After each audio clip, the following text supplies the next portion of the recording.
Thank everyone for coming.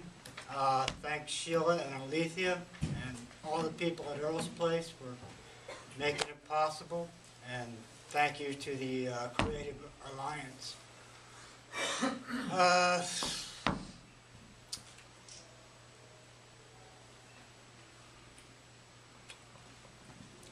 I think I guess it was around 2009 I first entered Earl's Place, and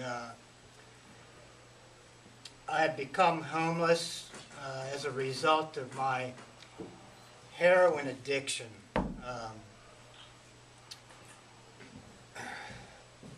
I had a long history of drug use. I was a teenager in the 60s and a musician, and if you didn't live through it, you've probably heard of it. It was a different time, a lot of great music, a lot of drugs, very, very different than things are today.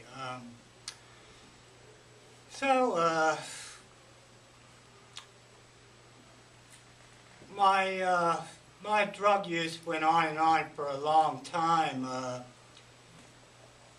I was able to function and work and lived a fairly normal life for years and years and years until I became addicted to opiates. And once I became addicted to opiates, the whole story changed. Opiates dictated what I did on a day-to-day basis. It was a very expensive experience, very time-consuming. My whole life centered around getting dope. And eventually, through not paying bills and being unemployed and all that, I became homeless. It's really odd because nothing that you do in life can prepare you for being homeless. It's something that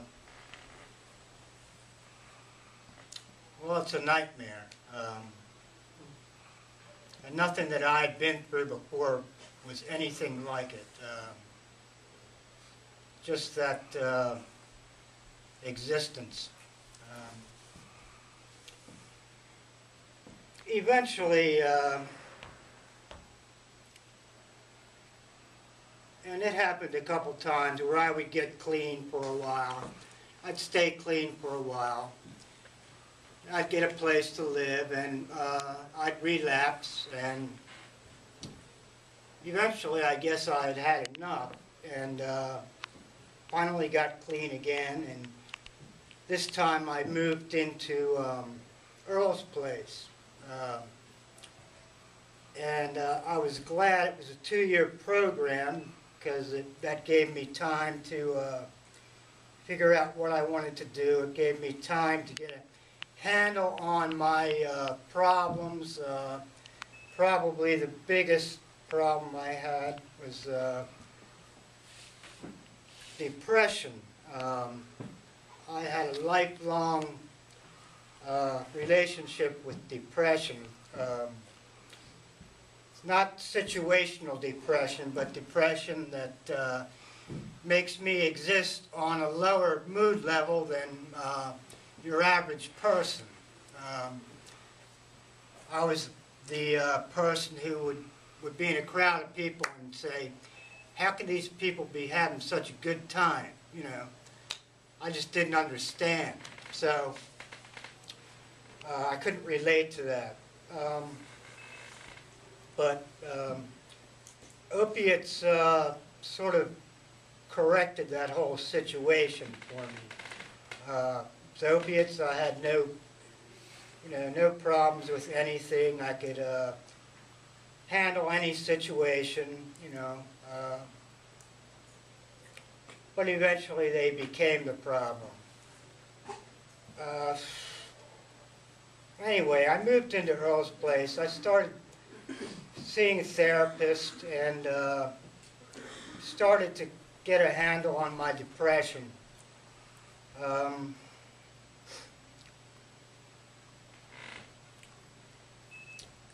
figured out that's pretty much why, it was probably the major reasons for my drug use. So while at Earl's place,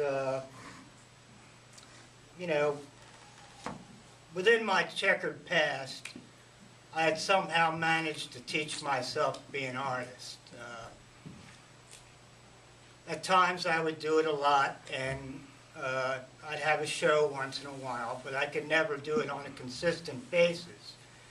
So while at Earl's place, I started painting, and I usually was a person who drew. I'd painted very little, but decided to start painting. And while at Earl's place, that's what I did. For the final year that I was there, all I did was paint. And a lot of my subject matter was the monkey on my back. So when Sheila and Alethea decided to do this this show, I had a lot of subject matter, that fit the bill. And here I am. I no longer live at Earl's place. I live by myself. I still play music, and I paint. And that's one way I deal with depression, by painting. When I'm painting, I'm totally focused. I'm not thinking of anything else, and I lose myself. Have no other concerns. I try to do that every day. And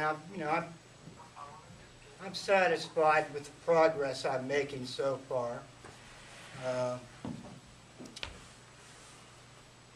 So I don't really have a whole lot else to say. But thank you for coming.